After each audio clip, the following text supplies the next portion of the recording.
Hi all. Sorry, my internet kicked me out, but I hope you're back and you can hear me.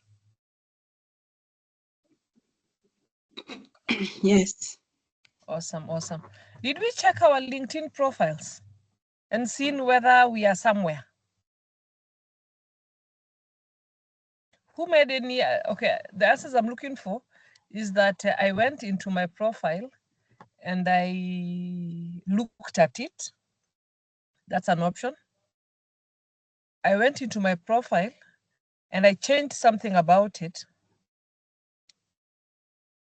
Number 3, I went into my profile and I said to myself that at some point I will do something about it. And the last one is I did not go into my profile. Which one is your answer?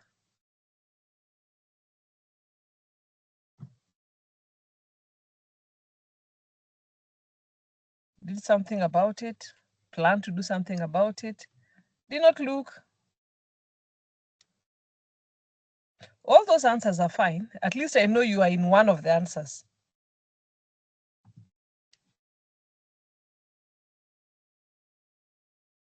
Good morning.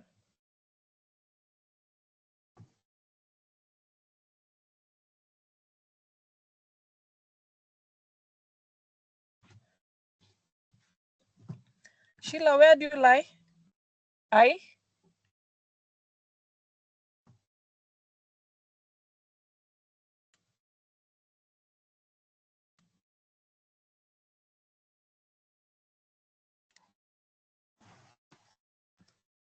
All right. Joy said I updated my skill set to fit what I'm currently interested in. That's okay, Joy, as long as you did not delete your past experiences. Remember what we said? Yeah, I kept everything as it was, but I left hints of saying that I'm working on a career line headed to cybersecurity. Awesome. Yeah. In fact, in that case, when somebody who is looking for probably people to, because there are many courses coming up, if somebody wanted people to join their programs, upscale their programs, now that becomes an option, right? Yeah. Somebody may consider you. So that's a good one. Who else did something about it?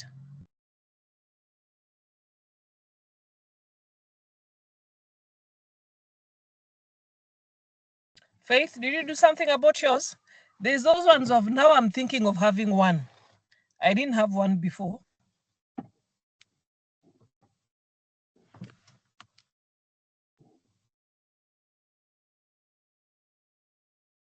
Mariam is requesting for a recording. She missed that. Or she didn't look at her profile. It's okay, Mariam. We'll discuss that too.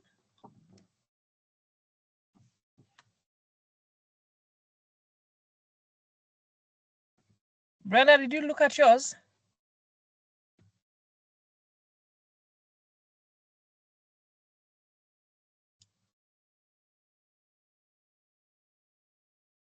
Faith is still working on it. That's a nice thing, Faith. The fact that you even think about it is a good thing, really.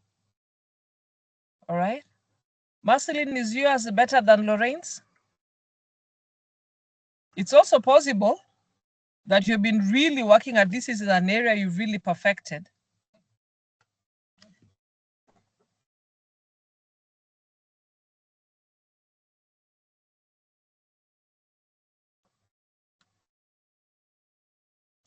Cynthia added on volunteer programs I've participated in.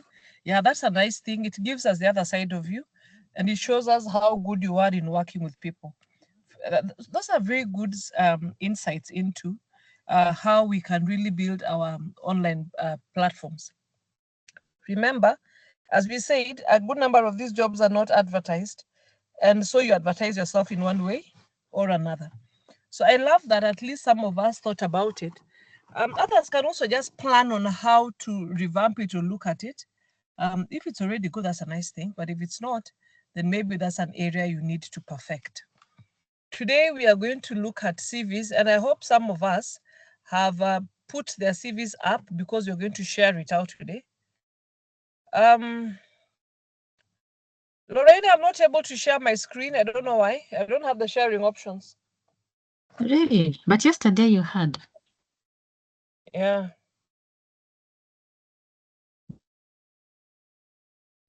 So unless I have to leave again and come in.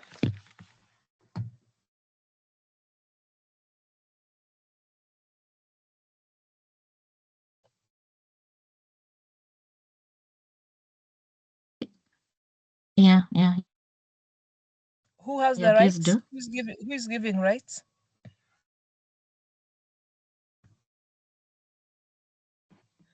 Okay, let me try again. Jen, and unfortunately she is unwell. Okay.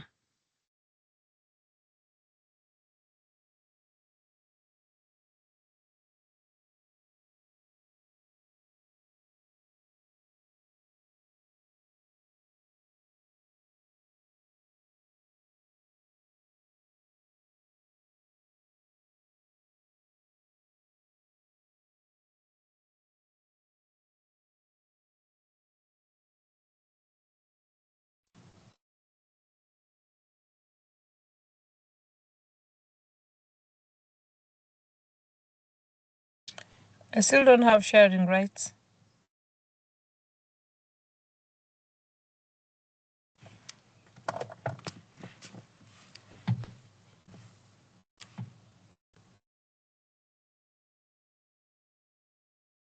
Had you made any modifications in your slides? In the slides you wanted to share?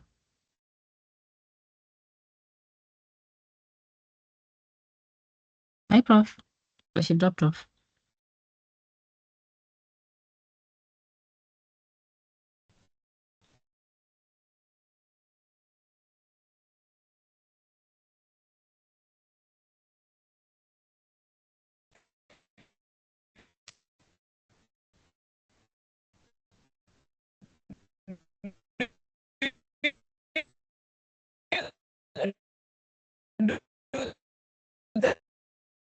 Prof, you're breaking.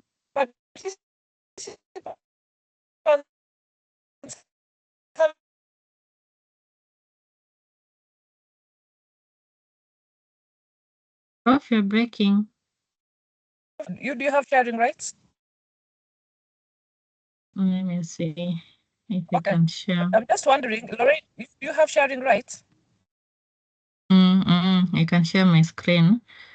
That's why I was asking, did you make any modifications so that I know? You can use those. Okay, so you can use what I have. Yep. Okay.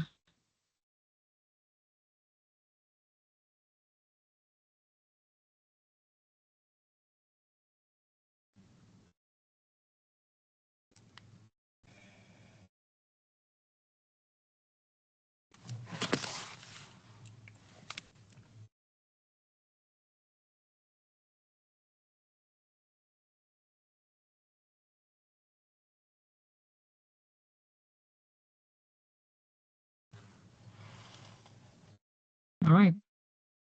Confirm you can see my screen. I think it's on the way coming. Okay.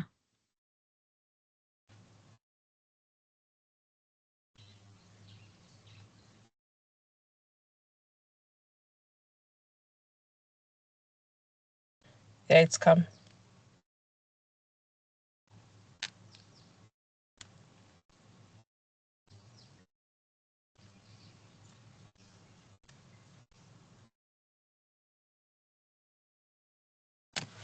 All right. We want to look at employability now. We want to look at now we need to mix the CV and the LinkedIn because they need to talk to one another. Your CV is a summary of who you are professionally. It's one thing in the CV to say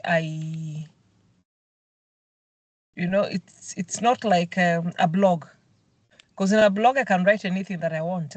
I can write quotes, I can write what I think, but this one, it's more of a formal statement that is used to get something. So a CV basically is a written document. And as I'm thinking, you also have to think about it. Like, what do you want to communicate? It gives us a narrative about you. Lorraine?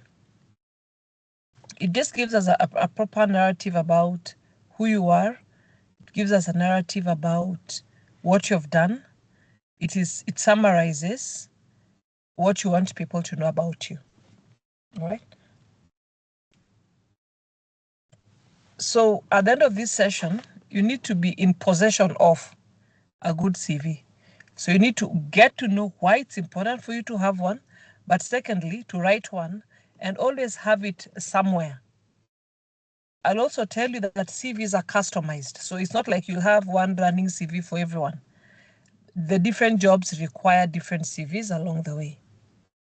All right? Lorraine?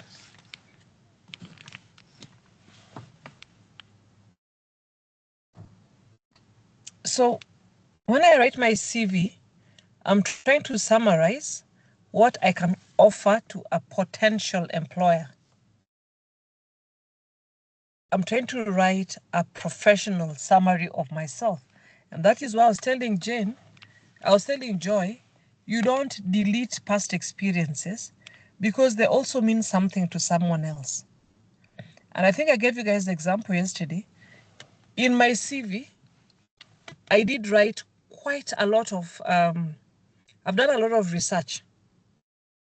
When I went to the interview, which was now about a teaching interview, and the professors who sat there, there were 13 of them.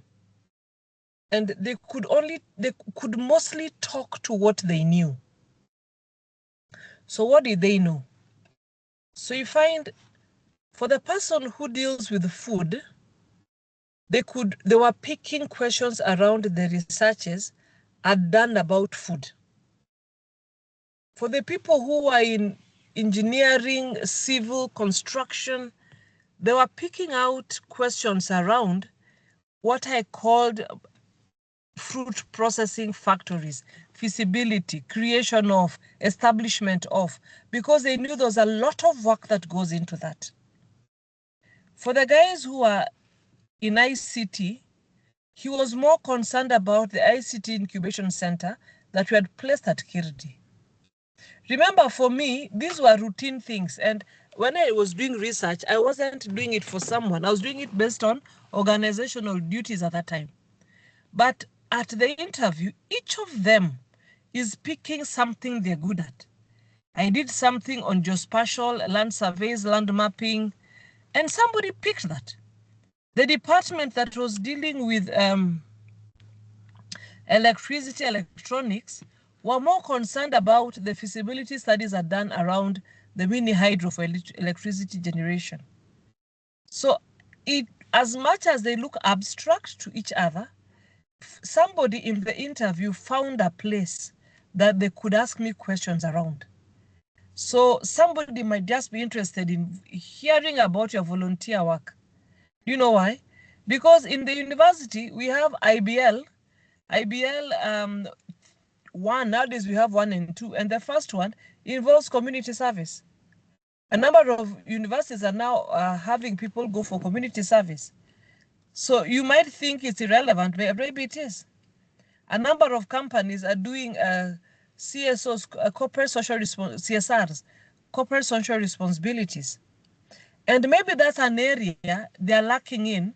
And they think when you come in as a tech, it's also an area you might actually participate in fully once you're in the organization. So it may look like it's irrelevant, but when we have nothing to write on the CV, those are the things that build us up. Now, taking care of, going to volunteer in certain organizations, does that mean that I am not being professional? You know, there I am testing empathy. There I'm testing teamwork and collaboration. There I'm testing communication. There I'm testing your emotional intelligence, how you handle things. So it is so relevant. The objective, therefore, is to get me into an interview And I told you, some of us, all we need is to be shortlisted and you're done. When it comes to Judy presenting herself, there's no question around that. And I'm yet to see one where I went for the interview and I didn't get the job. Even the one for French, eventually they called me for other jobs. So it could, for some people, all you need is that chance at the interview, because the other part you're an expert. And that's what the CV would do for you. The CV generally would be to give me employment. And employment doesn't mean 8 to 5. Employment can also just be a contract. Employment can be a gig to do something. Employment could be an opportunity. Employment is, at the end of it, am I getting anything? A CV is to give the potential employer information about you. What information do they need to know? You might be surprised what people pick in the interview. As in, you have a good CV, but you're wondering why they're focusing on that particular part. A CV eventually gives me sales. So it depends. Sales here would vary. And a CV and a portfolio are not the same thing. Because in my portfolio then, which is one thing probably need to look at Lorraine at some point, in my portfolio then, I would probably even put pictures of products or codes or something, you know. In my CV, probably I may not consider that. Lorraine?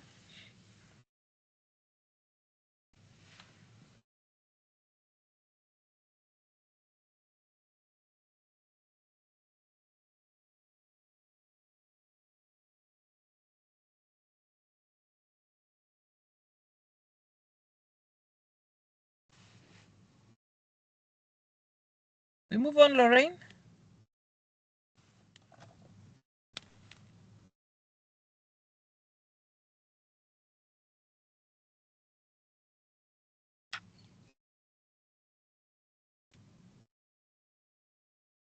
I think there's a lag. There's a lag. Huh? I just reshare. All right, how about now? We're still loading.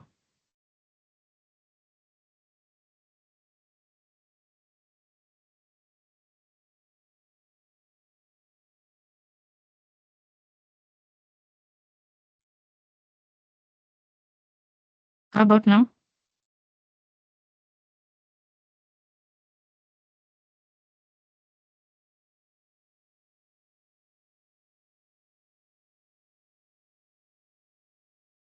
Can you see anything?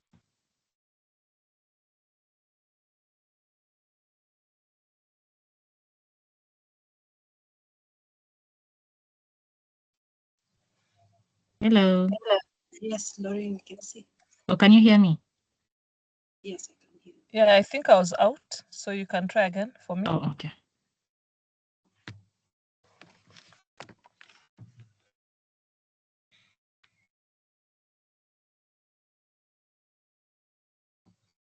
Can you see my screen? Not yet. Apologies, ladies, but your mamas, we just hold on until it works. Okay. Huh? Remember, we just usually persevere until we get it right.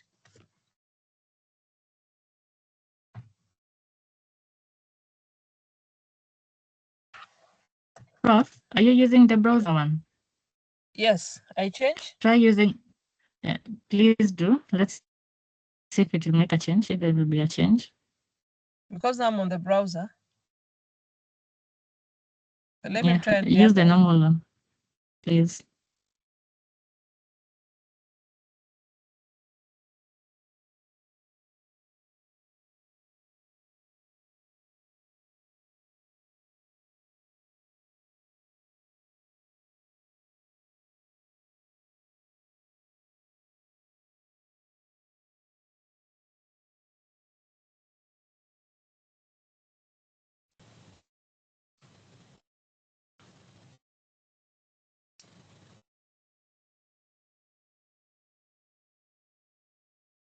I think I still can't share. Oh my, what could have been the problem?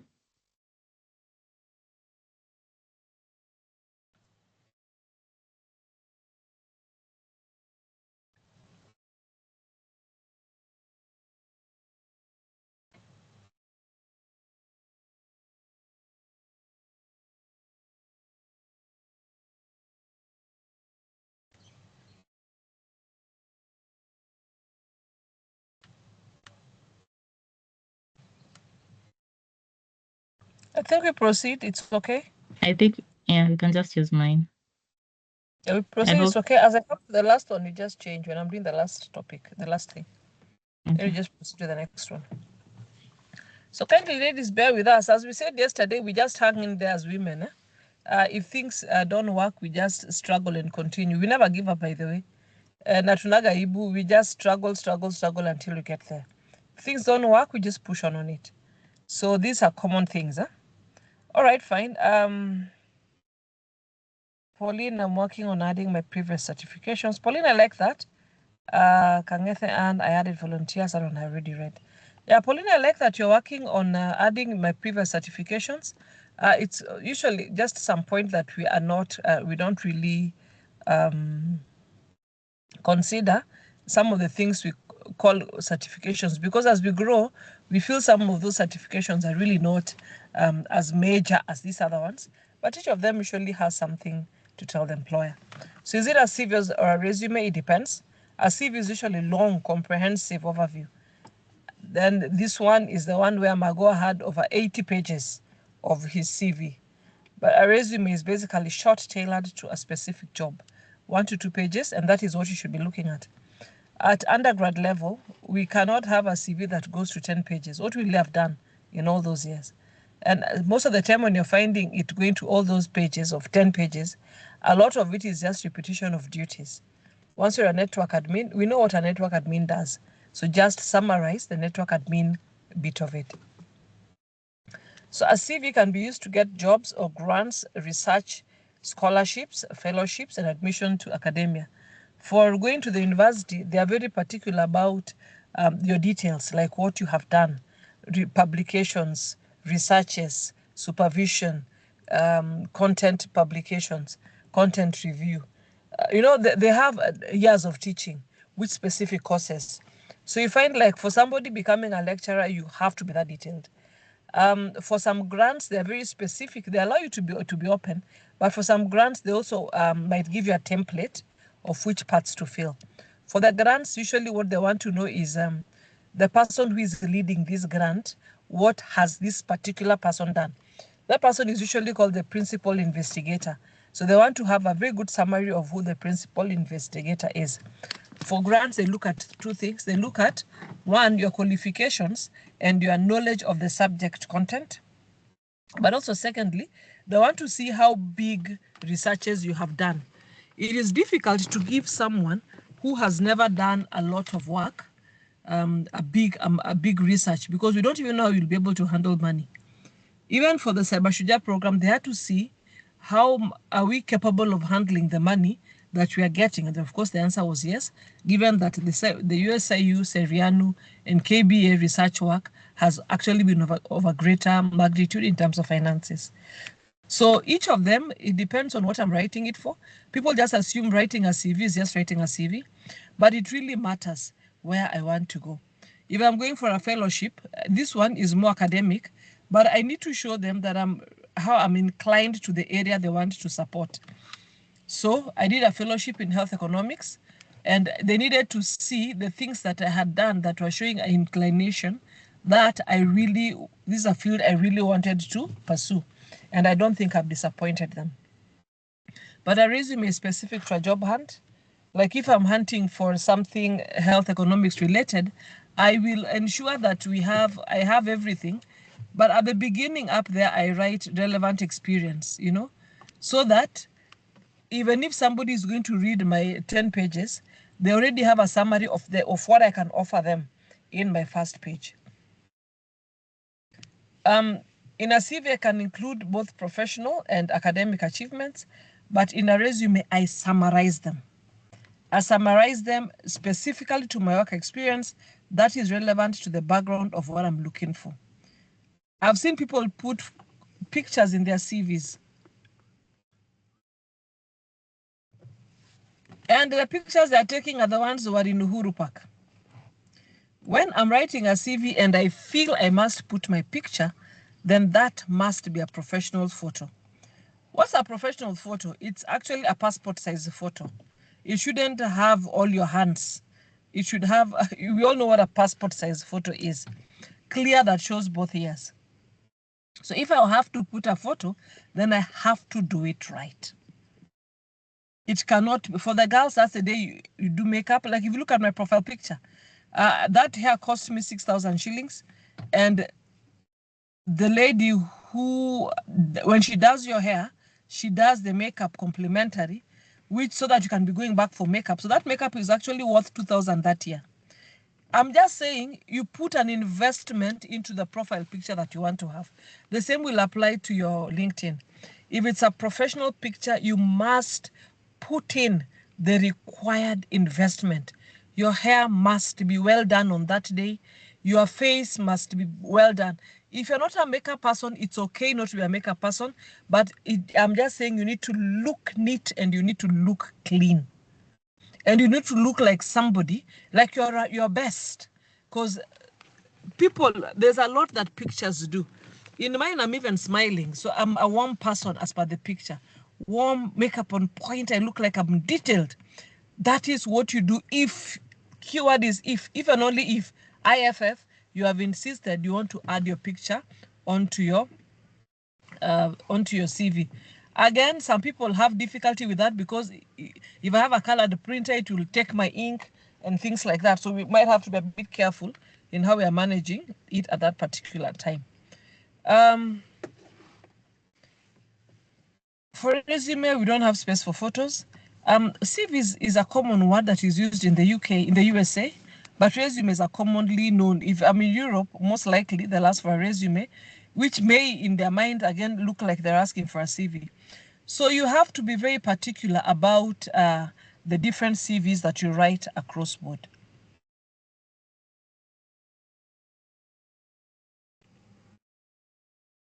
Lorraine?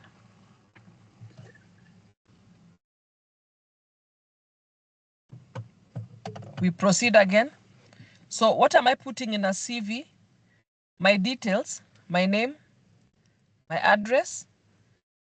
Address here is PO box. Some argue that if I don't have a PO box, what do I write? Question is, how can they reach you? So an email can suffice. Your phone number plus an alternative. And then in the numbers that you put in your CV, always update them.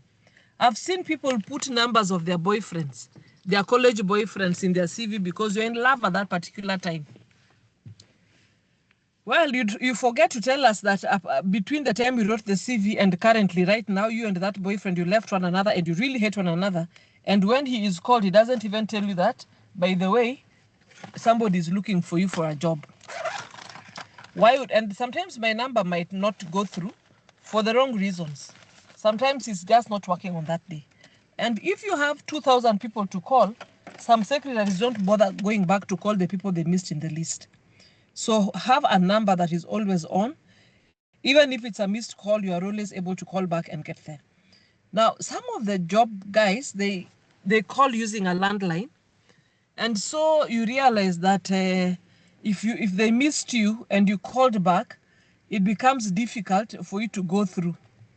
Now, what is really important there is, even if you don't know, even if you can't call through, always find out which company that is. Because once you know the company, so we agreed you have everything of yours in a folder. You will remember when you actually reached out to that company for anything. So if I'm seeing I'm having a call from Kenya Power, and I had actually given put in an application for Kenya Power, then I can call and ask for human resources. And you tell them, by the way, you had called, you missed a call from Kenya Power, but you had put in an application for Kenya Power, and you're just wondering if that's why they were calling. So that number becomes a very, very important number. Others, unfortunately, the alternative number has been for your parent who is since deceased, an auntie who has since relocated somewhere. And that is why it's important to have at least 2 numbers. The same would apply for your resume. For a professional CV, you need a professional summary. And I think yesterday we did talk about having a brief statement or a brief summary about you. Did anybody write one for themselves? Because I'd asked us to at least think about that statement. Can I hear if anyone of us wrote one?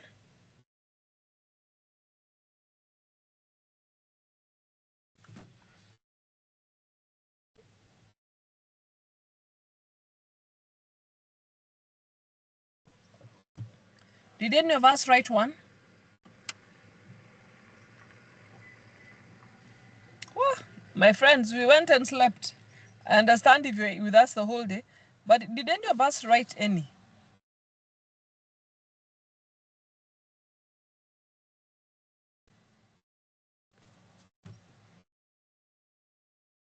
Farida, were you able to write your statement? I wasn't able. You wasn't able. Yeah. Okay, but you're thinking about it? Yeah. Okay. Who was able to write their statement?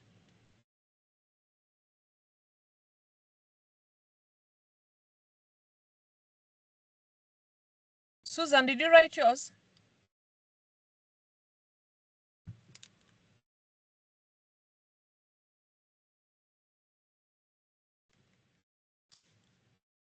Even Brenda was in our class. Brenda, did you write your statement?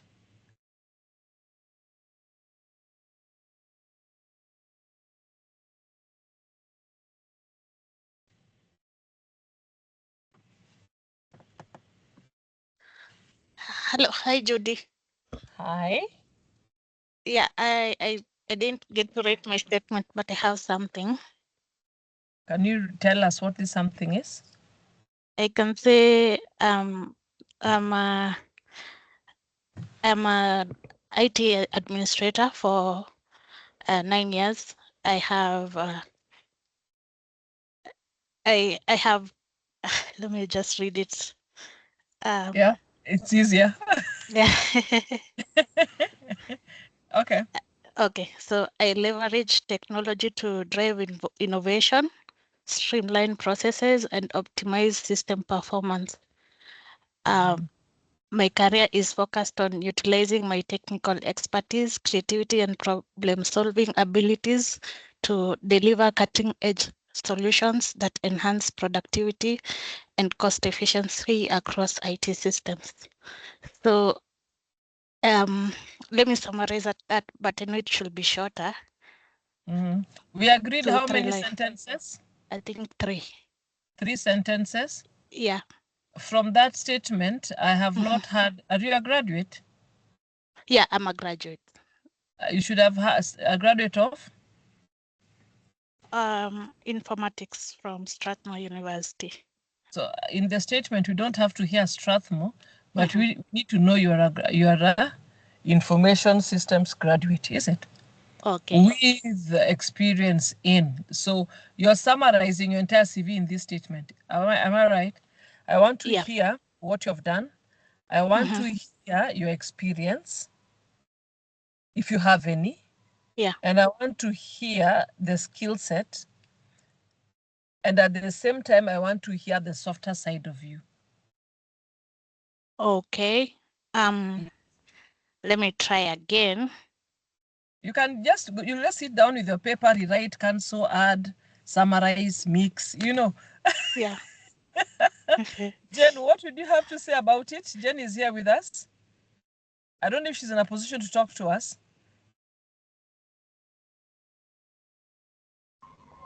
Hi, morning, Prof. Sorry, what was the question?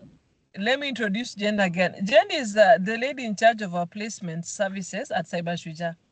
So our friend here has just read for us her professional summary, and I thought you had had it. If you haven't had it, it's okay. No, I had it. What can you say about it? Okay, for the professional summary, what I always say, what needs to really come out is what your competency, as in, so what is it that you have done, and how is it going to be relevant to the employer? And of course, you showcase where you applied whatever it is that you had done. Okay, I don't know that is helping. That helps a lot. Yes. So what it is that you had, what is it that you have done so far, relevant to the job, and your professional summary in every CV, depending on the job you're applying for, has to be you tailor it to the job you're applying for, because every job something stands out. You want to bring out what stands out related to the JD that was given. So your profile has to bring out what it is that you have done that is relevant to the job you're applying for. And if you have an example, or for example, when I was an intern, as you speak, maybe you are talking of maybe security analyst, you can bring out something about that. And then you also can say a line or two, when I was at this place, I did X, Y, Z. And then it brings out what it is that you had done and how it is relating to the job. Thank you very much, Jane. So we've had a lot of emphasis on experience. If you have had experience in, that would actually make a lot of sense. Again, she talks about relevance. Remember, we learned that a CV is customized every time. You can copy and paste some parts, but you can't copy and paste everything. So what really applies for this particular one? So here we want to summarize your goals, we want to see your skills, we want to see your experience, at least in 3 sentences. So it's not like a whole paragraph of your CV. So for the CV, I can do a max of 5 sentences, but for a resume, it's a max of 3 sentences. So you have to figure out how to summarize it. In your education, here we look at educational institutions attended. Now, under academic education, here I look at the things you do in the university, the degrees, the diplomas, the certificates. You will find for tech people, there's a lot of certification. And now those ones come as certification. So you'll have the degree, the proper list, but again, because you are tech, you have another section called certifications, and then you list them there. Again, you can list them in order of chronological order when you actually did them, or you start with the relevant ones first. It depends on how much space you have. So distinguish the two. Like now, Shujaa is a certification, right? It's not a diploma in cybersecurity. It's a certification. So you'll put there where you put your other certifications. Which certifications have we done in IT? IT-related certifications so far? Has anyone done any IT-related certifications?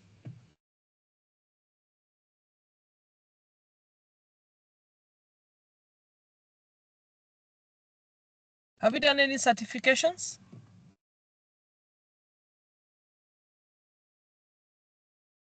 Yes, Yes. we have, Daktari. Which ones? Well, the reason I'm making us say them is some people don't know those are certifications. Please proceed. Oh. So personally, I've done CEH from EC Council. I've done CDPO from PECB. I'm doing CISA. I think I'll be done with the exam end of this week. Yeah. And then I also have the certifications that you get from conferences like KEBS, ISMS, those ones. But now I normally don't know how to differentiate between like CEH, the one that I sat an exam, and the one that I was given a certification at the end of the conference for So attending. you know we have conference attendance and you have a section where you write about conference. It's just that you attended a conference, and at the end of it you're given some. It's actually a certification of attendance. Attendance, yeah. So it is under conferences. You put under conferences because that one you just attended. That certification is not as good as the one for CH, is it? Because CH, you actually read, sit an exam, you either pass or fail, you even actually tested. Yeah. You understand? All right. But, and that is why, like for this one of Shujaa, we are trying to put in a scenario where we test something. And that is why we added plus the cyber, we added the other bit, where we are saying, if you're not being tested, then you have just attended. Attended, I can attend online in my house doing my other things. But if there's an emphasis that you must be tested on something, or you must accomplish something to get a certification, then that becomes a certification. All right. Is that okay? Thanks. Like I used to Yes. we used to go for conferences where they'll talk about project management.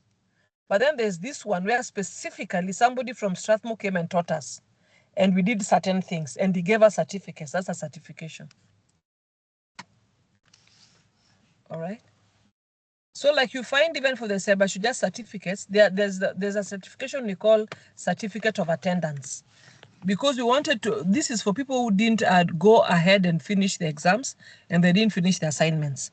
But for somebody who has actually sat the exams and finished, that is not a certification of attendance. That one is actually a proper certification. And that is where the difference comes in. You need to be able to align yourself appropriately. And I know that a thin line actually exists.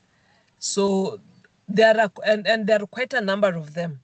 One of the things we'll see in our CV is we do not want gaps. As a girl, don't let the employer know at some point you are just sitting. In the meantime, when you have gaps, go online and even do a Udemy or do something that you can actually do at that particular time. So that your CV, even when I'm looking like I don't have something, I am not idle. As I said, you cannot finish all the certifications on earth. There are quite a number in this space. But always look for something that you can be doing, or even writing a paper, or even participating in a CTF, or even doing some challenges, or even participating in community something, or even attending the workshops Kinaisaka having. There's quite a lot a cyber girl can do that cannot allow our CVs to actually be empty. If you have published work, you also add it. Yes? Sorry, Prof, I have a question. Please ask. There are these certifications that expire after 3 years. Do we add them in our CV or do we leave them out? When you're adding that one, you are writing, you add the dates. So you actually indicate the date. Like you say the way you write in your CV that I did my CH in 2023. But now that there's that certification, I need to be clear when the duration of the certification. Because one thing, it's like driving. Because my driver's license has expired does not mean I have forgotten. I no longer know how to drive. Is it? You haven't forgotten. I haven't forgotten, so I can still drive. It's only that legally I'm expected to renew it, is it? So you'll find for some of these licenses, you already earned or acquired the knowledge. Is that fine? So you can't unlearn it because the session has expired. But me as a potential employer, I'd say that if she had already done it and had the license, say like for 3 years, I can actually renew it for her. And that her is so different from somebody who's never done it. You get the difference? Yes. I would include it and also just indicate that for them to know it's expired, but they can pick up on it at some point. So I wouldn't discard that information. I would still hold it there. The other thing is when you're also looking for jobs, unfortunately, what do you call it? You're looking for jobs, I kind of scout in your entire CV to see what you holistically are. And that is what I'd like to work with. So if I can gauge holistically, this is who you are, what you present to be, it becomes easy. So do not shy off those things. Add them if you can. In terms of work experience, here I would need some detailed description of employment, where you've worked before. I would need to get the job titles, the dates of employment. And then here you're not going to write all the responsibilities that were listed on your letter. You're going to summarize them as key responsibilities. And you look for summarizing words. Some of us write very small, little detail. In fact, for tech and our work experience, I would even be happier if you wrote for me what you achieved there. Right? I secured the system. And you remember the words you're using because it's more of a past tense. You're telling us the kind of things you're able to identify. You're able to, I want to hear the things you achieved when you were there more than what your responsibilities are. If they're major ones, it would be good to write them out. But in a resume, it's not as detailed, it's just a list. So in a resume, I can actually have all my five jobs in one page. In a resume, if you're going to page 2, you need to be Magoha now. You need to just be very specific to what you're doing. So here, I'd like to hear what your title is. It's very important. it's important to know when you were employed and the key responsibilities, and I've said of importance, the achievements that you have done. So again, I'll need to see the skill set, the technical skills and the soft skills. That one must apply in both of them. Sometimes you might find that all of us have qualified under the technical skills. If they asked for a graduate in an IT or in computers or related area, then all of us have qualified if that is the only qualification. Then they move further. Knowledge of cybersecurity is an added advantage. All of us know we know cybersecurity by the end of this workshop. Another qualification can be women are encouraged to apply. We are all women. Now we qualify. So why are they picking Judy and leaving Mariam? It reaches a point I'm looking for these other things. And the soft skills are very important. I need to know how you're able to work in crowds. But again, remember at the interview, which we'll discuss with Jane, I will test those things. If you said you have excellent communication skills, and I'm asking you to tell me about yourself and you can't, then how do you have excellent communication? Was it written communication? Was it oral communication? You know, you've written excellent, unless the excellent applies only in your written. I'm looking at your CV. The person says she has excellent communication skills, and I am seeing a lot of grammar spellings in her CV. Already the word excellent is questionable. And sometimes all I need is to question one of it, and then I discount everything else. So we start looking for all those little small things that you can actually have that would help you get you a job across. All right, Lorraine? It's really, really important how you end up presenting yourself in this document. I'd like to see your achievements. I'd like to see your interest. I'd like to see the fact that you are willing to learn, lifelong learning, because in most organizations, you'll find they have their own softwares, the ones they actually use, so they don't to teach you. But I need to see that you're willing to learn, because a number of us are rigid in the skill set that we have. So do you want the organization to buy another software just because you came in? No, they want to teach you how to use theirs, and you will work because you already have the computer background anyway. Next, Lorraine.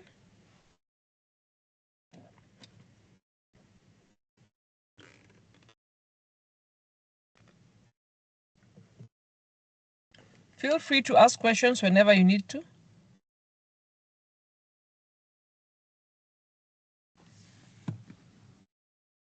Lorraine.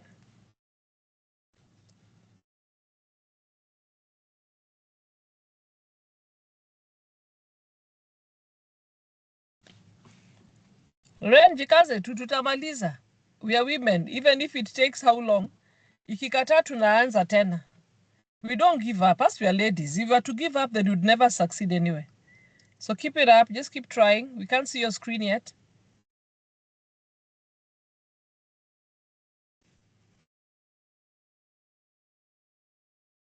It's nice. It's coming. I can see it. Wow. Finally, it came. Thank you so much, Lorraine. So for the curriculum, for the CV, remember we are going to use action verbs, the things we are able to accomplish. As I've said, I discovered that our website was hacked. You have to really struggle to ensure that you're able to tell us as much as you can about your achievements. And you're good at decorating our achievements. We have to show these people we have done these jobs. Some of the achievements are achievements which our bosses will never accept. But you're the one who was able to do that and get that job done. In as long as I've participated, I always just say that in that case, I'm actually part of that achievement. So we usually have a cover letter that actually matches, that accompanies your CV. And the cover letter, again, is just going to be a mirror of what your CV is, summarized now in one page. I'll want to hear you're a graduate. I'd want to know how you knew about the job. I'd want you to tell us the position you're applying for. Paragraph 2, I'll have to know that you understand what the kind of job, the kind of person I'm looking for, and understanding by showing me skills that match those kind of things that I want. So the CV should match the position advertised, and the cover letter should match the CV, and your LinkedIn, I should see that CV inside the LinkedIn profile. Why am I insisting on LinkedIn? Again, I will repeat, be out there when you are looking. Really be out there when you're looking. Let people know you're open to work and you're willing to get a job at any particular time in your life. Lorraine?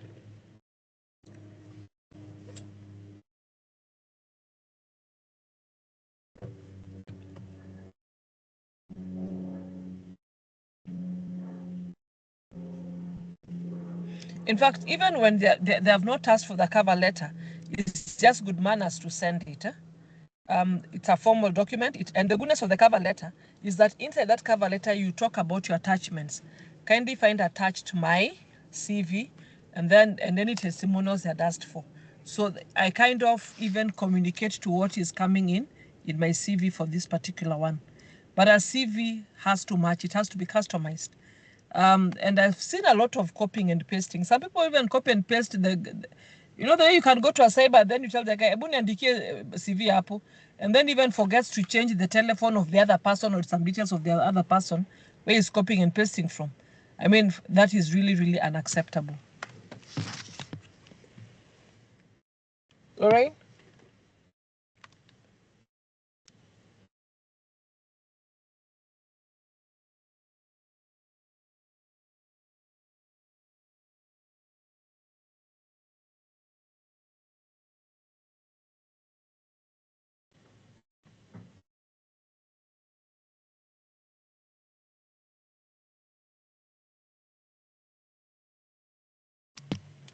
Lorraine, is a lag on my side?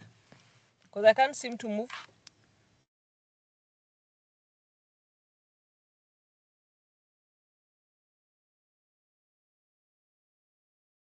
Okay.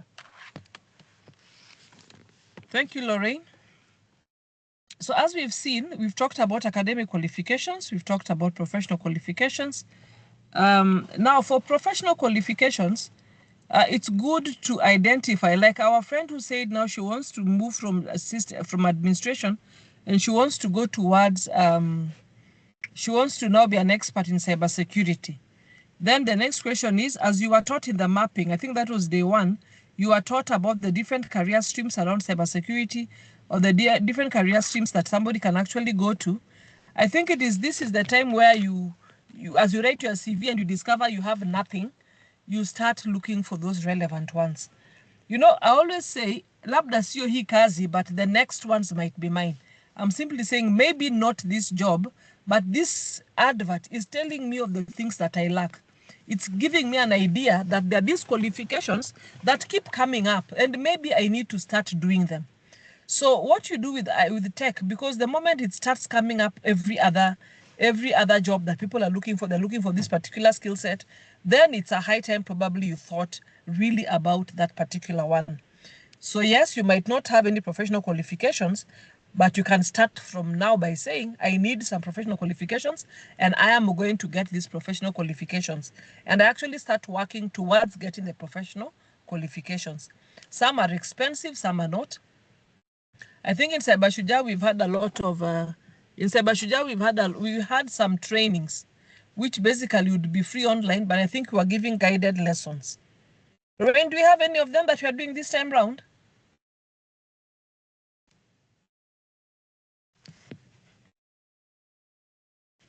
Because I think we're having some guided conversations around certain courses, and that was actually very helpful to those who struggle with the professional qualifications. You know, they tell you to do online and then you go and do exam. But Shujaa has been kind enough for a good number of them.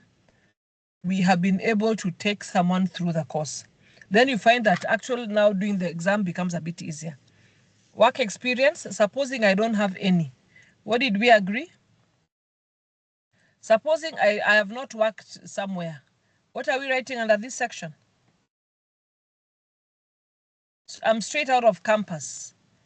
I'm looking for a job. So what do I write here?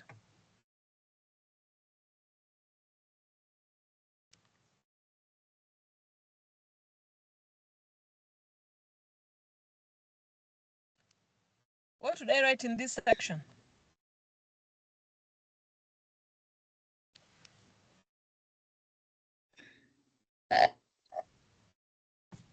For me, when I was starting out, when I was just out of campus, I had written volunteer work that I had done. That's a nice one.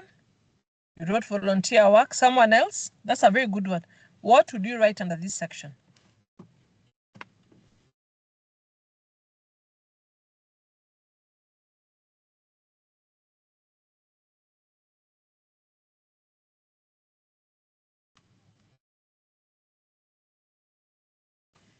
What you've been engaged yourself in between, not idling. That's a nice one. But remember, if in between I've been doing certifications, then that's not a work experience. Attachment experience, I like that one. We've done attachment experience, is it? So I'd put my attachment experience. It was a 3-month experience, and that would be something nice I would write.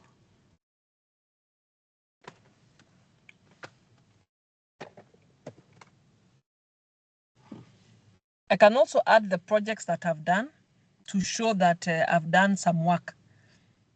Some of us we actually write our campus projects, and you find like your campus project was developing a whole website and you did it. That is an experience. It's not a work experience, and especially it's a work experience, especially if you did it in somebody's company. A good number of us are, especially for IBL1, we are going to people's companies and we are doing things. Those are work experiences. Work experience shows that I've been somewhere and I've worked with people, whether they were paying me or not. I'd like to know what your skills are. And now in the skills, remember we have the technical skills and we have the soft skills. How about activities one engaged in, students, association, or clubs? Jen, how would we handle that one? If somebody has done activities in school associations, can that form as an experience? Okay, probably that I would suggest they put it under some achievements you have done as opposed to work experience. Yeah. Some of us have been student leaders. Yes, like for example, if you are head girl in school, something like that. Yes. Yeah. For me, I would see that I find that it's better if you put it something under achievement, because there's something that still brings out what you're capable of. It may not necessarily be very directly relevant to the job, but it brings out something very positive in you that they may want. Because remember,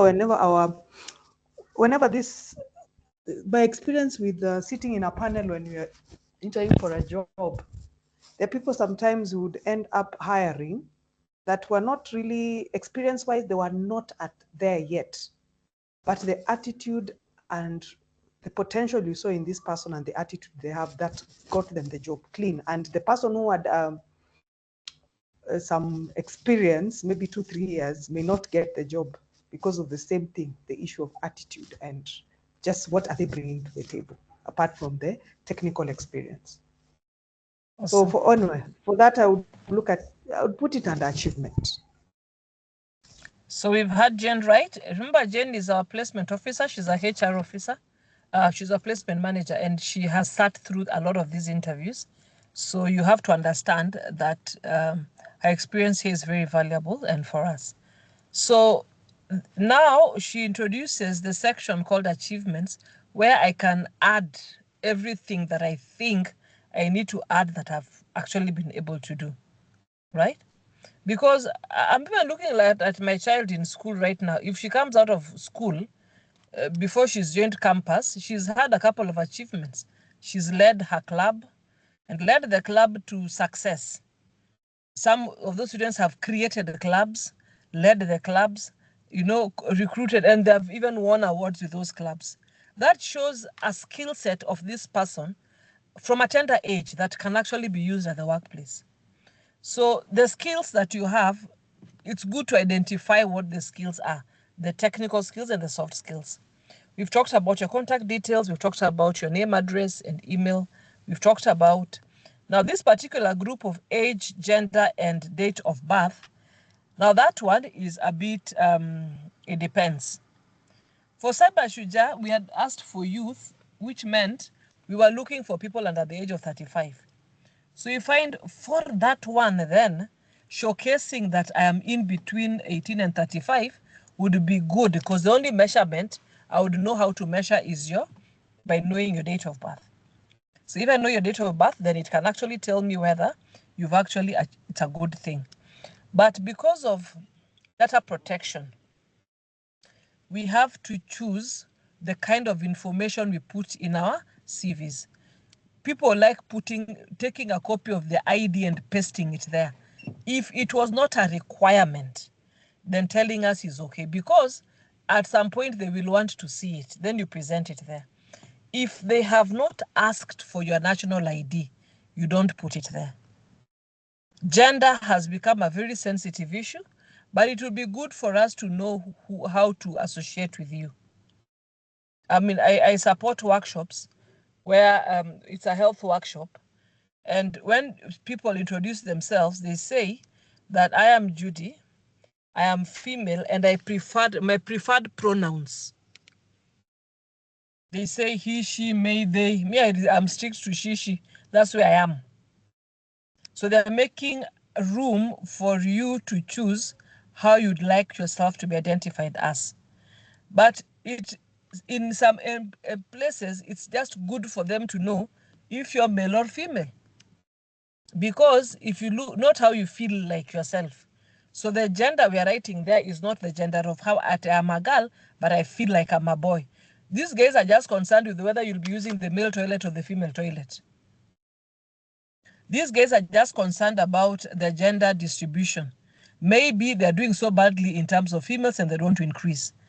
And that actually is applicable. So there's some information we may consider like it's not important, but depending on where we're writing our CVs, it may actually come through for us. So the gender bit would be important. It would be good for us to indicate it. Unless I'm conflicted in it, then there's no harm in saying it, because I could be conflicted in it. Their social media handles are important, especially if I'm doing my CV. If I'm doing a resume, for example, I can add my link to my LinkedIn, because my LinkedIn will be so detailed to what I do. My resume might be summarized strict to the point, but now my resume will be summarized specifically. But if somebody wanted all the things that I have done, they can go and enjoy themselves at my LinkedIn profile, because there I've written all the projects I have done and the details. I've even given links from LinkedIn to that project itself. I have even done a photo if they need to see how I look. I have even listed, there I can show the badges. Remember, for some of the certifications, we're given a badge. They can actually confirm the badge on your LinkedIn profile. So all we need is just a link to it. And it has to be a hyperlink so that I don't have to type it. If I can have a hyperlink to that site, then that is very, very important, because there now they can go and nice themselves and enjoy all the gossip they want to know about me. LinkedIn would be important. If I have a GitHub link, that's okay, because there I showcase my work. If I have a portfolio that I've created, I can give a link to it. I've seen people creating beautiful portfolios, and then because it's so big, you put it in your drive. So you have an email where you've kept your works in a drive somewhere, and you're giving access to people who want to see it there. If somebody can do their due diligence before I come in, it might give me points, because I'm already showcasing upfront that these are all the things that I can do. And a tech person may be interested in wanting to know all the different things that I have done. And that would actually be beneficial for them. So it is very much okay for us to have that link, the professional links, not just any link. If I have awards, I can list them there. If I've done publications, yesterday we saw Lorraine's publications. She had done the Seriano industry reports, and she had also done, which other one? The Shujaa report, and I know she's working on some reports right now. If I know foreign languages, I can also add those ones, but I'll have to be very specific when I'm adding foreign languages, because some of them, I have forgotten them. So you're writing a language just because you did it in like 10 years ago, and unfortunately you forgot how that language goes. We'll have a problem there. If I have professional associations and memberships, it would be good to list them. Like for academia, it's compulsory. They'd want to know which professional associations are you related with. Do you have a membership of which institutions? If you have some voluntary experience, write them there. If you have been awarded Elder of the e.g. of the Golden Heart by the President, it would be good to list it there. If you've been awarded something that is great, like you are the best in something. Yesterday in Lorraine's LinkedIn, we saw her being awarded the best student in her class when she was in the Cyber Shujaa program. Again, you can put it there. For us in academia, again, if you have gotten grants, it's important. Likewise, if I can showcase that I'm able to get grants for my work, I can add those ones. Scholarships and fellowships are important because it tells the employer that you applied for something, and out of a group of so many applicants, you are actually selected for that particular scholarship. It means some testing was done, some evaluation was done before you were given. You can add that one. Speaking engagements. And the goodness about speaking engagements nowadays is that you can hyperlink them to our YouTube channel. Like the speakers we have who come for mentorship, it's already in a YouTube channel. So all they have to do is to get the link. Nowadays, we are tech, so links work for everything. And then, of course, if you have club memberships, you can also list them there. Lorraine?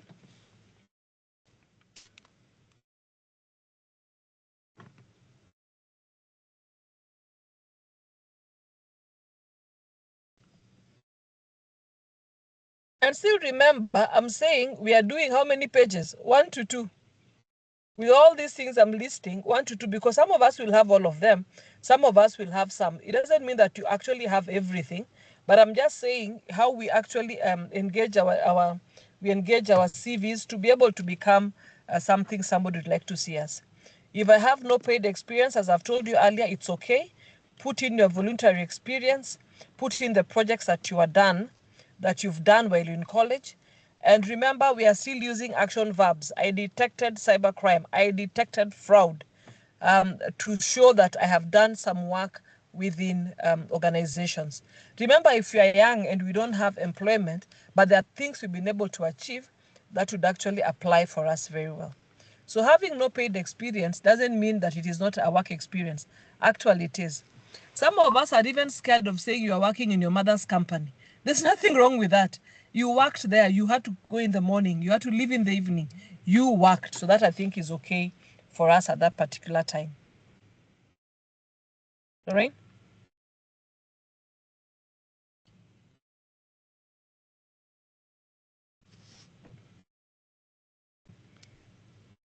And that is why I remember I was saying the other day that you have to continuously also, even if you see these 2 attachments that are there, interns, they're paying 20,000. Some people are like, why would I go for an internship of 20,000? Those guys are just using me. You need that work experience. It will now push you to other areas. So the first impression matters. How does my CV look like? How does my page look like? How does my page look like? Some of it is so colorful that I have to struggle to get the words. Some of them are so blank, like a girl didn't write this thing. You know, there's a way a boy writes things, but there's a way a girl writes things. It has to be decent and good to look at, not colorful to look at. It's a good presentation of something. It has to be brief. I don't see why you'd ever do a CV of more than 3 pages. Even us, we struggle to reduce it to at least 3 pages. Spell check will matter. Be consistent. Some of us are using American computers, some are using British English. So the way the words come, it would look different. But whichever way you look at it, whichever way you choose, make sure you've done a spell checker. Don't put bullets everywhere. Like it's so, some of those bullets can actually be summarized to allow your CV to be short enough. Be consistent in the format so that it has a beautiful flow up and down. Some formats are very boring. Some formats are overdone. You have to figure out a balance of those different formats. Consistency, you use font 11 if you're using a big sized kind of writing. But if you're using things like Times, then 12 maximum should actually just be okay. Focus on your achievements. Write concise short answers where sentences that people can read comfortably. But for your references, please ask for permission. Because if you don't, these people can mess you up. You know, I reach a point where sometimes I'd rather not be a referee than be a referee whose whole intention is to hurt someone. Some of us are writing our boyfriends, it hurts us, our uncles who are jealous of us. Some of us are putting uncles into a to lisoma, that is very bad of you. They will just talk badly about you. Put a neutral person who would actually talk in your own good interest.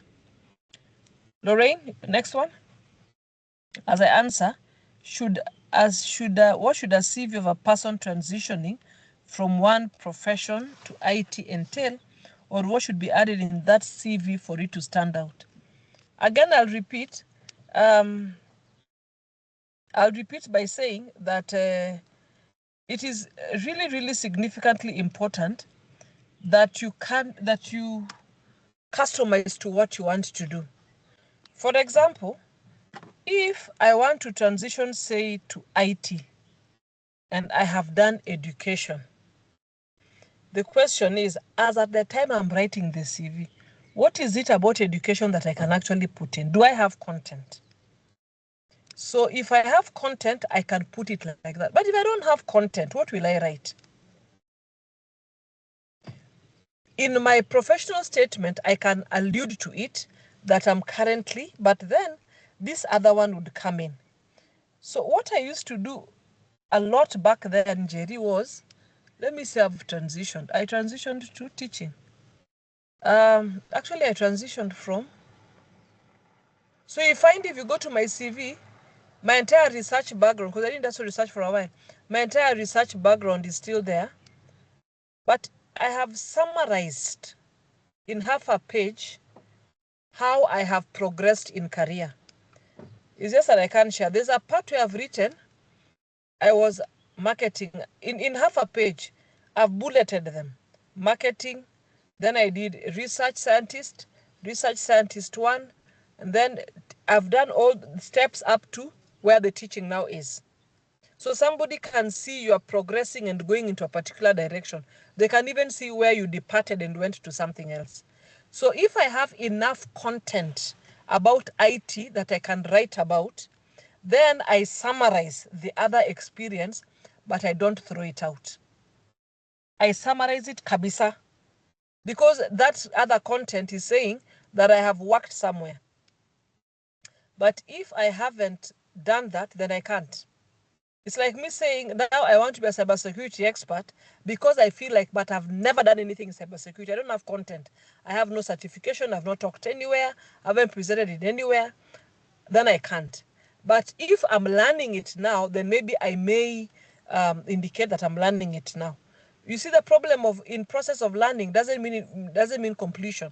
So I can start a degree that I don't finish. And that is why we can't say because you have learned something, you are in the process of learning something, now you know it. So do you have enough content to write about IT then? I think even Joy, Lorraine, if I'm not right, Joy did education or something else, but now she's really into cybersecurity, kabisa. She's really doing risk analysis. But that has meant she has had to do a lot of certifications to show she is competent in that particular area. Right? Lorraine, anything you can add?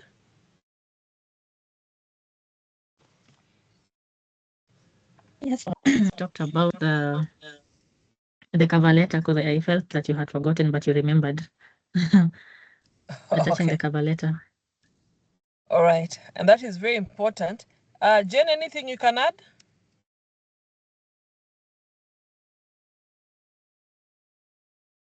Oh yeah, and also, No, I think. sorry, Oh, and also, sorry. I looked at some CVs in the past, and I found out that, so you see the units people have in uni, those are the ones they also put them in the CV. So the CV ends up being long or lengthy. That is too long because Also, some people, yeah. I'm imagining and you have like also how many when units in it fourth comes, year, how many units third year, how many units second year? That is too much. You're right. Proceed, Lorraine. And also, you'll find some people copy paste their LinkedIn page and then transfer it to their, they make it to be their CV. So you can imagine. It has to be relatable, but then don't just copy paste your entire LinkedIn page and then say that that's your CV. Yeah, that can't work. Remember, the LinkedIn we said has everything, has stories, has pictures, has badges, has it has so much. That cannot be your CV. Be very specific. I agree with you, Lorraine, on that one. And even also be purposeful in which social media handles you're giving. Some of our Facebooks, the things we have there is dark. And if it is dark, unfortunately, some employers don't even look at you. I know so many writers from in the US who have no Facebook pages. They're like, hey, Judy, somebody will tag me in things when my employer sees, they'll just fire me. Judy, I've done nothing. I'm just being tagged. Me, I just went drinking with my friends. Now I'm being tagged how we were drunk. That is not information that should go on Facebook, but my employer will see it. Then now what does that mean? So you have to be careful. Faith is asking about referees. In a situation where you select maybe your manager, and now maybe you no longer work there and you don't know their whereabouts, just about referees who change work or place. So naturally, and I think I talked about this the other day when I was saying that for your referees, you have to be purposeful. You want an academic referee. That one, it doesn't matter where they work, they were your teachers anyway. Even if there are certain pasts we can't change. And then you may need a work referee. What are they referring to? What are they talking about? Some of these referees have moved. And that is why, remember I said, when you are about to send a CV out, you first consult that referee you're adding. In fact, nowadays, we comfortably write referees available upon request so that you don't go pasting people's names. Some people even don't like the fact that you're sharing their telephone numbers without their knowledge. And I told you that's how I got lucky, because the guy, the VC who saw my CV, apparently my referee was his personal long lost friend, and finally he found the number of that guy in my CV, and they unfriended. They didn't become friends. They unfriended because now this guy took Judy and the other guy was complaining. So you can imagine that guy is really regretting why his number was on that CV, because then probably wouldn't have lost a Judy somewhere. So you see, sometimes you have to be careful when it comes to referees. If he goes to another job, the question is, do you want him to talk about you, or do you want him to still be working there? He doesn't have to be working there. He can still talk about you wherever he has gone based on your experience when you worked with him. Because if he was your supervisor, that did not change. That he's changed jobs doesn't mean now you get another new supervisor there. As long as he can say the things you did then that is fine. And some of us assume our managers know us, but they don't. We assume that because I'm in campus, let me write my referee as my dean. Your dean might not know you, but maybe a teacher would. Some of us write our pastors in a church that has a congregation of 3,000. The pastor has no idea even who you are. In fact, even you're not tithing, so there's no record of you anywhere. How would that guy talk about you? So again, for referees, you have to be a bit cautious. And with no experience, who can you write as a referee? Or if you omit, how about that? You don't omit. You can say referees available upon request. So they will ask you, but again, you have to be careful. If it's something where there are very many people applying, you don't want them to have to call you first. You have to then be very good for them to go through the effort of having to look for you again to ask you, oh, by the way, who are your referees at the end of the day? So that would apply there. Yes. Just before you conclude on the referees, so yeah, you've actually mentioned you can state your referees just so people don't go out and they don't follow a long path of finding who you are. But again, there's also this conversation of you're just fresh from school and then you decide to write for them referees upon request. But then there's this other person who has experience, he's not on entry, or they're not of entry level. So the debate is for them, they can actually get away with not having referees, trying out who's on job applications. At times, it tends to look like it's rude when you say referees upon request. Yeah, Have you ever experienced such? Yeah, that is right. Where somebody, that's what I was saying, it becomes too much work for somebody to have to go and find and then call you to give them your referees. But again, we have data protection laws, which is now why this upon request is coming. So what people do now is you just mention who the person is and where they work. Because something like a personal mobile phone is becoming like people are complaining about it. So you have to balance it out. And that is why you talk to that referee before you put their names down. You request them if they can agree. It's like you're asking for permission. Like, hi Judy, hi Prof. Judy, could you be my referee? And then when I say yes, I'm kind of allowing you to now write my name. And I agree with Lorraine to go and look for you to say, oh, by the way, you said referee upon request. Okay, fine. So now, Brenda, can you tell us who your referees are? And Brenda, that time I have 2,000 applicants who have all qualified. They all have the degree. They all have zero experience like you. They all have, I'm not saying Brenda has zero. I'm just saying, suppose they all have zero experience like, they have zero experience and they all have, even if they said minimum of this grade, all number of people have it.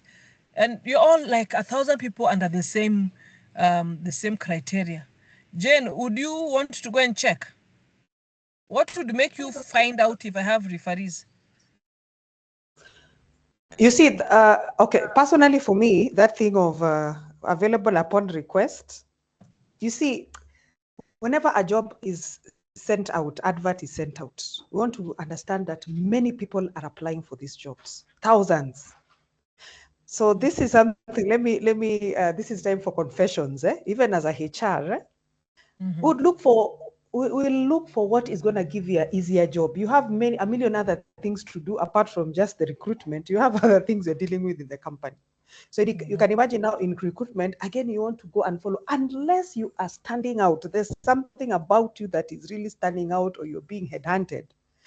For me, I would suggest that have everything, all your ducks in a row. Just do everything your referees find out, talk to them. Of course, you must talk to your referees, they know, and every time you keep on having conversations with them, are you still like this? Are you still like this? That just also shows diligence on your part. Don't just be, once I took the referee, they are there, 2 years, 3 years, you don't even know what is happening. No, it shows on your part that you're also very cognizant of what is happening and you're in touch with the people that you'd want for them to speak for you. So yes, you must go back and find out about your referees. Have your referees, they must be there. Mostly when you say referees upon request, if somebody has requested you do that, you can, but you can indicate the others who are not having an issue with it. You get, maybe you put 1 or 2, for example, or like for those who have never had experience at all. And you may not have the third person, maybe work experience, but you still have your lecturer.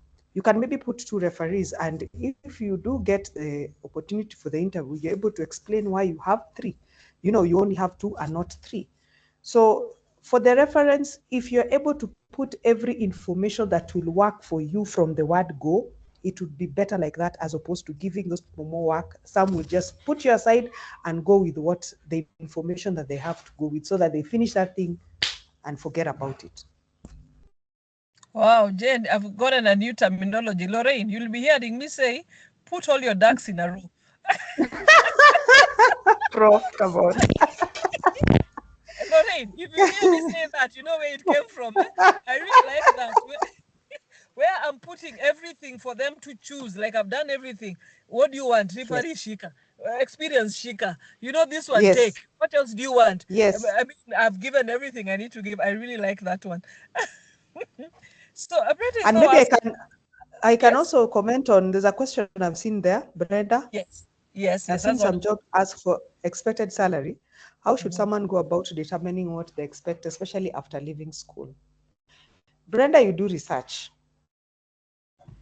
You must research whatever company you have applied, you would want to apply to. part of the interview process, which we are going to do, is that before you do your interview, you go for your interview, you need to do your research. Get to know the company that you're applying to. Get to know the job that you're applying for. What is the salary? What salary does it attract? Then know the company and what level that company is. You cannot expect an SME to pay like a large company. Large companies will pay without even thinking.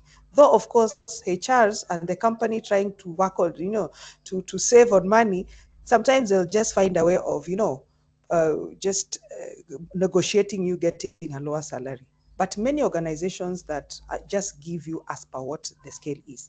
But this issue of salary is still a problem, because even in 2024, you'll find that they will put the job there. They don't put the salary range. Then they ask you to give a salary range at that time during the interview.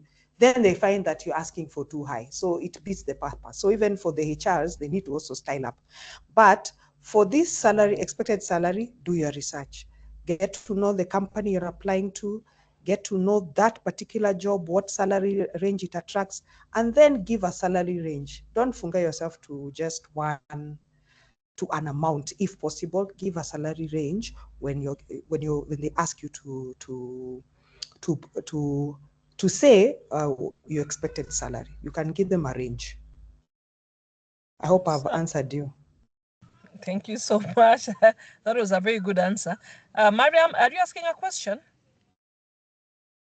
Yes. In light of that salary range, sometimes you, for instance, if I'm working as an officer or a salesperson, and I have upgraded myself over time, and then now I'm moving to cybersecurity, and they keep asking you, what is your current pay? And then they tell you, indicate your current pay.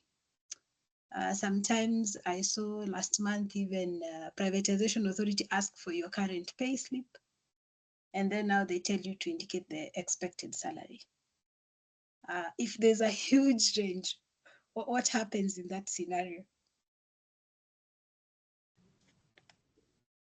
Huge in terms of you want a big amount?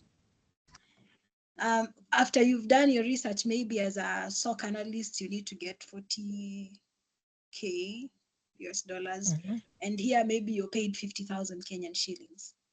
So, and then you're told to indicate your current pay and your expected pay. How do you go about that? I'll want Jane to come in on this one. But for me, I remember I was changing jobs the way you're saying. But it was the other way around. My current pay was very high. The pay slip gives them an indication, one, that you work somewhere. It's a confirmation that you work somewhere. It's a confirmation of your financial prudence. It's also, but it doesn't, I can always explain that one, that was my entry-level job. I have since started that job, done 1,000 things that make me feel now I'm in a better position to earn higher incomes. I think you need to show why you're asking for more money. Jen, is that right? Yes, I agree. It's basically you are earning 20,000. Then you're asking us you want 120,000. All you need to just bring out is why you believe you need to earn the same. So it's the same thing. You have done your research on what the role entails. You've also done the research on the company, but also you yourself, you come very realistic. What have you done? Your experience that you see when you look at the JD, do you have the things they're asking for? So if the more you have, then you're able to negotiate. But if you do not have, then you also know how to negotiate. But also remember this as you negotiate.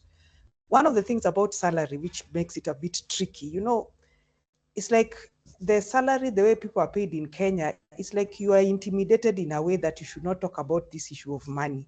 So employers have used that a lot to probably get their way to give you a lower salary than what you should get. But remember this, when you're going on the table, knowing your value and what you bring to the table is very, very important. Not in an arrogant way, but confidently going to negotiate, knowing what you're bringing to the table. This is what I am competent to do this, and this, and this, even as you argue your case. Because remember, when they put you into that job, you're going to do all those jobs. So even if you're being paid 30K and yet they were supposed to pay the experienced person they're supposed to pay 120, they will still make you do all the job at 30,000 shillings. Okay? So when you're negotiating for this, if you come to the table with no facts, with no research, then you're disadvantaged. So just be aware of these facts so that even if you're able to negotiate, even if you don't get the highest amount, you're able to get a good range in the salary. Yeah. Yeah, in fact, I have a personal friend. She was working for the government. I think she was being paid roughly 120 then. And a job comes up, and she went for some training. I think that's when I met her. We were doing some training with her. We finished. So she didn't go back to her workplace. And then she kept doing certifications, papers, research. Then one day she gets a job with an NGO, an American NGO. And when they asked her how much she wants, she said 400,000. And she was asked why she wants 400,000, having left at 120. And I remember, because we prepared for that interview, I remember we said that what does a consultant of that level get? And then the next thing she checked, had she then met the criteria of someone who would actually earn that income? And then, of course, all her ducks were in one row. Nimeanza Jane. All her ducks were in one row. So she looked at it in terms of she's presenting her experience that is required for 400. She's presenting the educational qualifications required for the 400. The idea that she can be able to write and publish and do analysis are all there. So she didn't see a reason why she didn't qualify for that money. And guess what they gave her? They gave her that job, and her colleagues who had negotiated for less than 200 complained until her contract ended. She moved on to other things. And then the argument was like, but she asked for 400 and the company gave her. The other ones, what were they asking for? The one who had asked for 200 asked for 200. The one who went for 180 was at 180, but her specifically, she asked for 400. So they were like, but she said, me, I did not apply to be a manager at a cheaper rate. I applied to be a consultant at this rate. And the company paid her. She was there for, I think, 2 years. The contract was a 2-year contract, and she got her 400 times 2 years, and she's still happy doing other contracts again. So don't be shy of. Some of us do jobs because that is where we are starting from. That is what is available for us now. But over the years, we have worked hard. We have achieved, and now we are going for what we deserve. Go and get it. As long as you are able to show. Go and get it. That's it. And I'm happy for her, by the way. She's doing extremely well. Now she's in the level of, she's now almost running, she's over 500 now if you take her. I think the last I heard of her, she was shy of 600. And she's progressing. And she said, Judy, if you want to pay me less, I look for another one. And I like her spirit, and she's going on. All right? So that is what I think we can do. So again, I'd like us to really improve on our CVs now. I'd really like us to improve on our CVs now. I'd like us to work hard on our CVs and try and get the things done the way they should be. Any closing remarks, Lorraine? And one of the reasons we had Jen come in today is because she'll take us through interviewing skills. And that is going to be a session I'd love to really attend tomorrow. So I'd expect all of us to be there tomorrow attending that session. Closing remarks, Lorraine?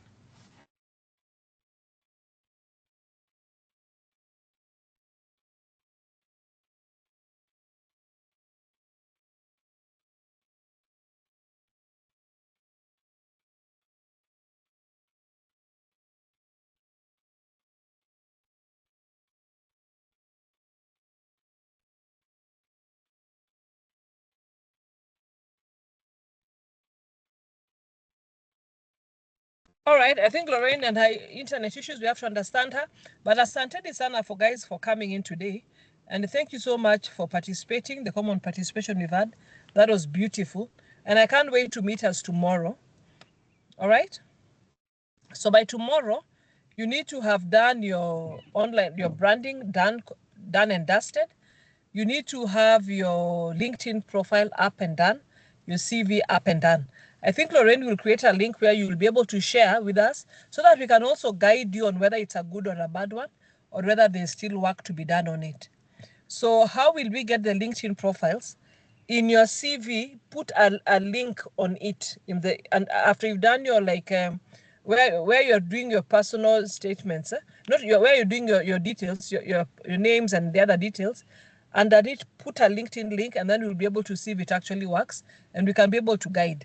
A rubric for marking is if you get a 3, you're good to go. If you get less than a 3, we will tell you the areas you need to work on, and then you improve on it. Once you've improved on it, then we can actually give you a 3. So once that is done, we'll say for these 2 sessions, you've done a good job. There'll be a session in the afternoon with Prof. Paul, I think, where you now go through the cyber threat sessions. Kindly make sure you are there for that session. But for the soft skills team, until tomorrow morning, have a good rest of the day. And thank you so much, Lorraine and Jane, for coming in. Thank you so much, everyone. Bye-bye.